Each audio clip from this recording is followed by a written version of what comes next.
who got to see the supermoon either last night or this morning. I caught a little bit of it. Okay, wow, a good amount of you. I caught a little bit of it this morning. It was really incredible.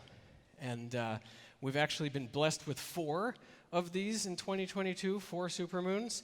But actually this month will be the last one of 2022, and we will not see another until August of 23. And these moons are incredible because they're much brighter and much bigger than normal full moons, because their orbit is closest to Earth in their path. And this supermoon in August is dubbed the Sturgeon Moon, named so by the Old Farmer's Almanac because in the Great Lakes and in Lake Champlain, giant sturgeon fish were often caught during this part of the summer. So maybe we haven't caught any giant sturgeon fish, but the importance of moons and harvests are central to Judaism. And a full moon will always coincide with the very middle of a Jewish month, and often a Jewish holiday as well. So what holiday was it today? Tu B'Av, I heard it out there. Tu B'Av. Tu B'Av is the Jewish holiday of love.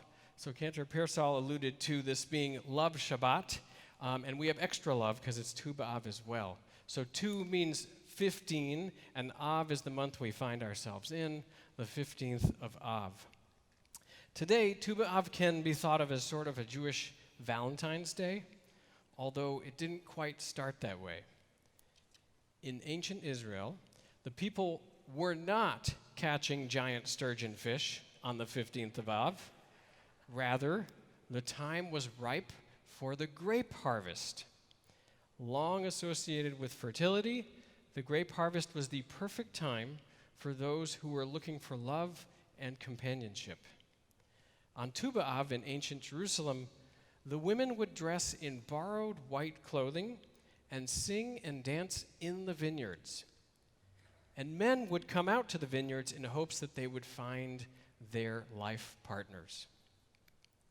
Now in the Talmud, it says that there were no happier days than this, Tu B'Av and Yom Kippur, because both of these were times for these matchmaking dances in the vineyards. So how incredibly special then, as we marvel at the supermoon and we remember the harvests of both recent and ancient days, that our Torah portion this week is also all about love and contains the blueprint for a meaningful and enduring relationship, not only with God, but between people we love as well. This week in Parashat Va'et-Chanan, after Moses reviews the events of the entire Torah, describing the Exodus from Egypt and the giving of the Torah itself, we arrive at the most important words our people have ever heard. Shema Yisrael, Adonai Eloheinu, Adonai Echad. Hear this, Israel. Adonai is our God. Adonai is one. Many thousands of years later, it really takes some effort to appreciate just how groundbreaking these 6 simple words were. The people lived thousands of years ago in a world made up of multiple gods who were attached to different locations and different peoples. And the Israelites were very aware of these other gods. And it's precisely why the first commandment exists. I am Adonai, your God, and you shall not have any other gods besides me. And we have read the stories of how the people constantly struggled with this. They went astray time and again to follow other gods, and they lost faith. It was not easy. It wasn't simply that no other gods existed, but that the people had to make the choice every day to follow Adonai and only Adonai. So how then would the people be faithful to God and not get distracted, following other temptations? The secret is in the words that come right after the Shema. It's the formula for exactly how we keep faith with God, but also how we might ensure that our relationships with each other also endure. ואהבת את אדוני אלוהיך בכל לבבך ובכל נפשך ובכל מאודיך. And you shall love Adonai your God with all of your heart, with all of your soul, with all of your might. By committing all of ourselves to love and affirming at all times our devotion, we put out of our minds the things that might lead us down the wrong road, and we strengthen our bonds to God and to each other. And we know it isn't easy.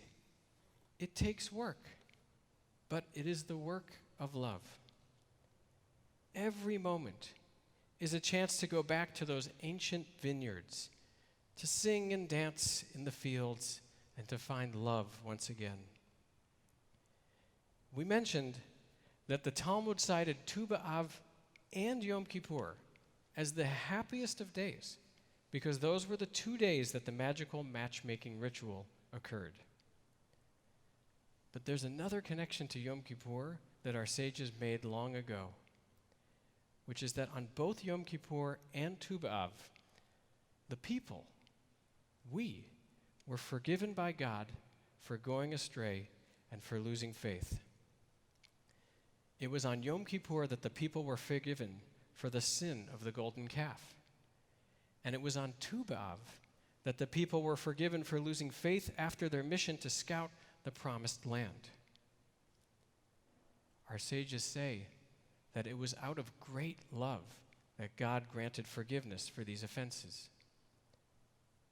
During this season, when we begin to count the 7 weeks leading up to the High Holy Days, let us not only look within ourselves to seek forgiveness and atonement, but let us also bring our love into the world so that wounds can be healed and our bonds with each other strengthened.